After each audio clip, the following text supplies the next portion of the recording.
Hi, today on Canning with Leah, I am going to be sharing with you one of our family's New Year's Eve traditions. So, of course, it's not canning any vegetables or making anything because we're kind of out of season for that right now. But every New Year's Eve, my family and I like to make fancy glass desserts, and I make them in mason jars. So I figured that it would be appropriate to share that with you guys since it does involve a mason jar. So if you know me, I like my traditions, so I like to stick with them on an annual basis.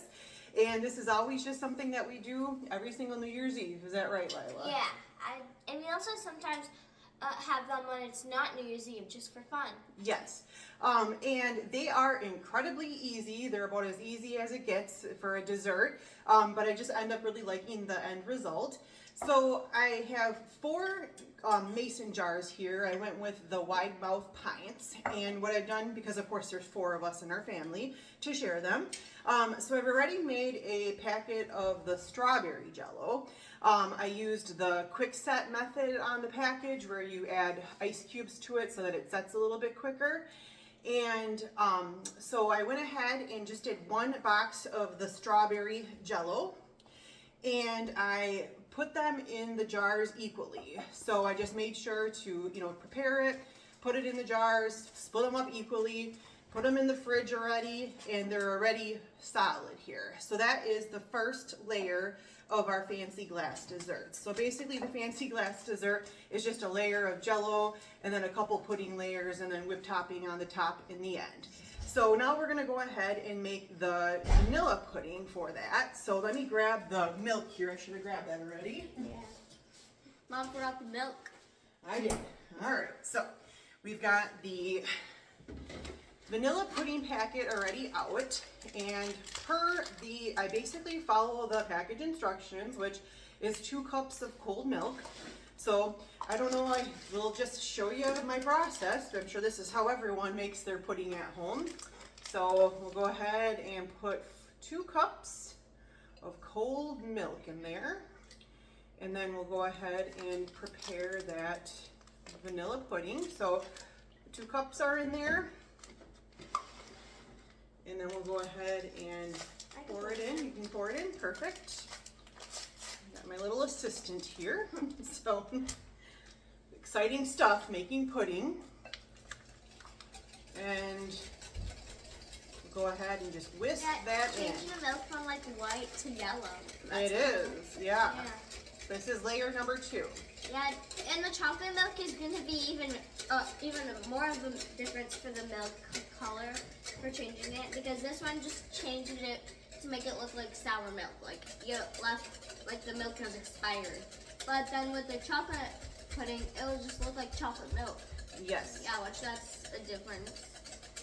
Alright, so we're just whisking this up here. So I don't know if any of you guys have any New Year's Eve traditions that your family usually does. If you do, certainly go ahead and put them in the comments.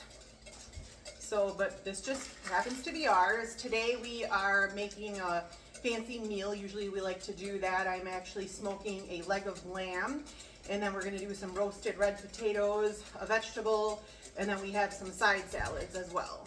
And wondering where we got this nutcracker for. We actually got it like 2 years ago when we were in Georgia for Christmas, since my mom has like a few family members down there. Yep. And Brennan bought it from like a gift shop. Exactly, Yeah. It's nice. Yeah. Alright, so I'd say that this vanilla pudding is pretty well mixed up. You just obviously want to whisk it until you don't feel the grittiness of the mix. So then what I do is this is kind of the tricky part, is just trying to get them equally split up. So I kind of just start with like a little bit in the first one, and a little bit in the next one, just so that you're kind of equally splitting them. And it's really important that when you're mixing the pudding mix that you put it into a container with a pour spout.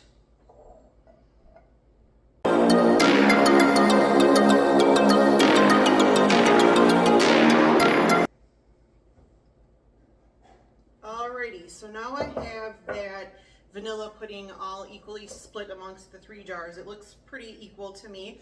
So I'll go ahead and put them in the fridge now and let it set for about an hour before we do our next layer. All right, so now we're on to layer number 3. So I went ahead and before being on the camera here, I whipped up the batch of chocolate pudding. So again, that was just per the package instructions of the chocolate pudding. And I did 2 cups of the cold milk and then whisked in the chocolate pudding mix.